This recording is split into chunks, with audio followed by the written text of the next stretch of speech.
So traditionally, pretty much everybody, when they first start trading, they're taught that the market moves in this kind of perfectly linear, higher high, higher low pattern, or lower low, lower high pattern, and it is, again, perfectly linear, like a zigzag, right? But as you've probably discovered already, it's not this simple. The market doesn't move in perfect zigzags higher or in perfect zigzags lower. Let's be real, if it did, we would all just be able to buy low and sell high pretty easily. But the market is much more complicated than that, oftentimes doing something that looks more like this than this perfect zigzag that we see here. Now, let me introduce to you and break your brain the new way that you are going to view the markets from now on. No longer are you going to think of this zigzag kind of chart pattern. Instead, you're going to be thinking in the mindset of M's and W's, okay? Now, the market also doesn't move in perfectly shaped M's and W's like this. It can also do something like this,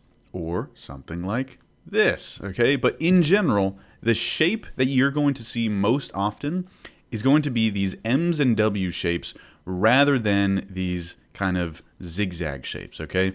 This is not how the market moves. This is how the market moves. I've been trading for many years, and trust me, once I started thinking about the market in this way, it was one of the few things that really made a big difference in my trading. Now, the reason the markets move in M's and W's can be explained with a few ideas. The first one is going to be liquidity, right? Liquidity, if you don't know, is basically highs and lows where people have stop losses resting, and it acts as liquidity for institutions to fill their orders. When you move in these M and W kind of formations, what you're doing is you are always stopping out those retail traders prior to the real move higher or lower, okay?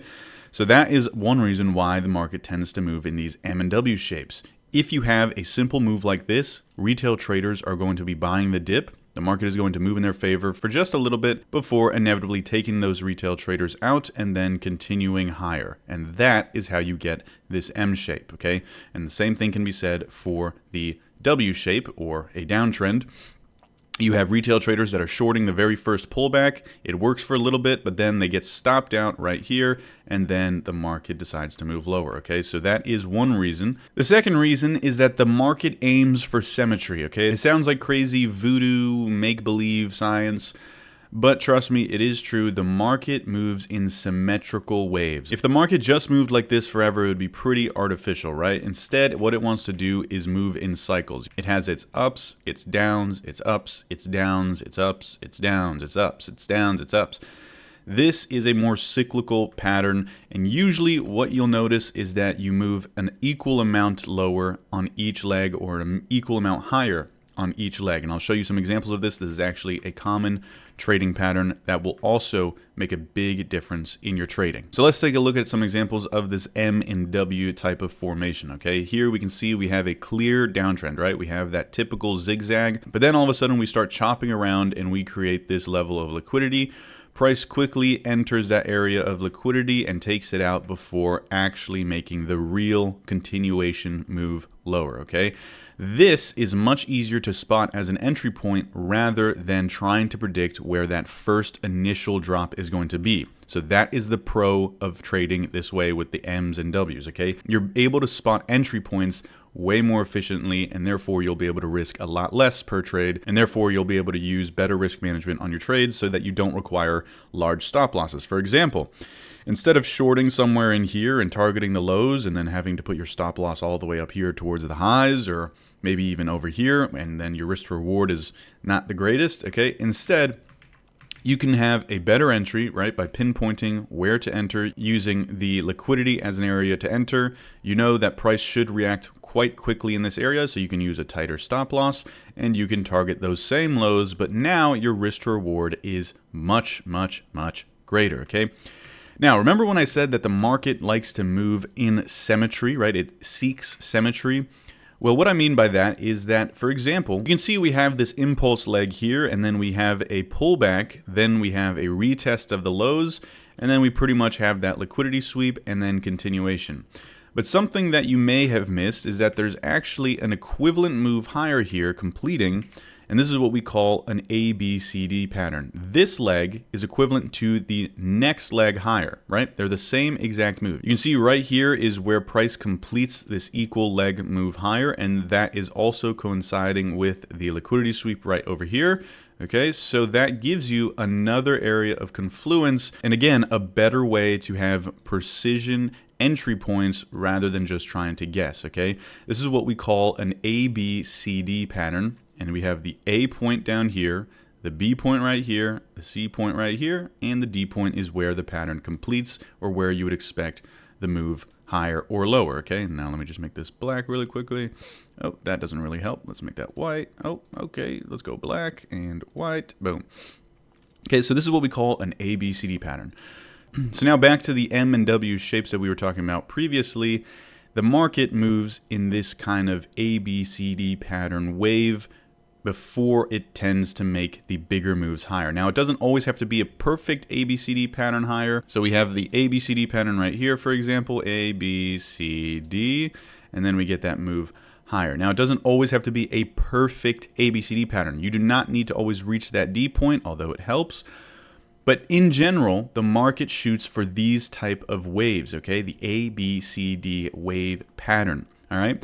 So using this in your trading is going to help you a ton. Now let's take a look at a bullish example of this. This was actually a trade that we took today in the free Discord. This is a level that I alerted to everybody in the Discord, again, for free, so make sure you join that up. So now let's break down this potential trade and see how it works out. Obviously, spoiler alert, it's gonna work out, but it is a perfect example of what I want to show you. First of all, you can see we're in the middle of forming that M-shaped pattern, right?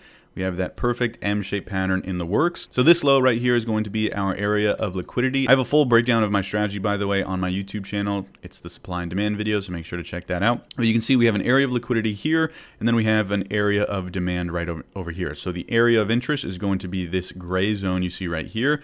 But now we also want to measure out an equivalent move lower to kind of gauge where price may turn around as well, to give us another level of confluence. So we take this leg lower here, we copy and paste that forward, and now we have our projected ABCD pattern, okay? Now let's play this forward a little bit, and we are going to see that price is going to come down, break that liquidity. It doesn't necessarily get to that D point, but what did I say? It doesn't have to get to that D point perfectly. It just has to be an area of confluence, okay? So you can see price takes out that liquidity, enters the level of demand, starts to move a little bit higher, comes back in, takes out this area of liquidity here, okay, actually completes the ABCD pattern on the second time around right here, perfectly to the pip, or to the tick, okay? And now, obviously, this is going to work out, but you can see, we actually come down a second time. You can see price absolutely skyrockets away from that zone, okay? This is the power of using M's and W's rather than just zigzags. Because if, for example, let's say that we were only trading that typical higher high, higher low framework, okay, we may have been buying down in here on this pullback, and that's fine and dandy, right? Price does move up a little bit, but eventually it comes right back down, and we would likely probably get stopped out for break even or a small loss, rather than getting a pinpoint entry just like this one and having a very, very tight risk to reward, because we know that price should react in that area.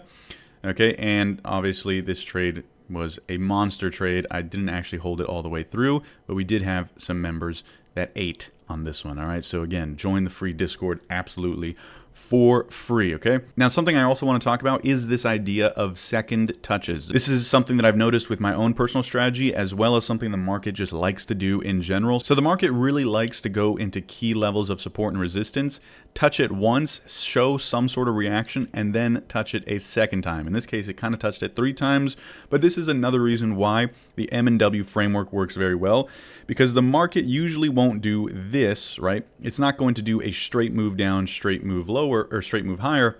Instead, it's going to do something like this. It's going to bounce on that key area of support, come back into that area, potentially even take out that liquidity, and then continue higher, again forming this kind of M/W shape. Okay, so this is what I like to call the second touch, and I actually entered on this second touch, again, not to show my Discord, but I did send this in the Discord earlier this morning. Okay, I entered on the second touch rather than the first touch quite frankly, I just missed the first touch. But either way, my stop loss does not go to break even until after the second touch for most cases, because I know that the market is not usually going to just hit an area and skyrocket. It's probably going to hit it a few times before it actually makes its decision. Okay, so again, this is called the second touch, and it's something that you should look to implement in your trading if you are noticing you are getting out for break even a large percent of the time. Okay, if you're getting out for break even too often, but then price actually goes in your direction, see if you're suffering from the second touch syndrome. If this video helped you at all, make sure to smash up that like button and subscribe for videos just like this every single week. Again, join the free Discord. If you want to use my strategy to get yourself funded,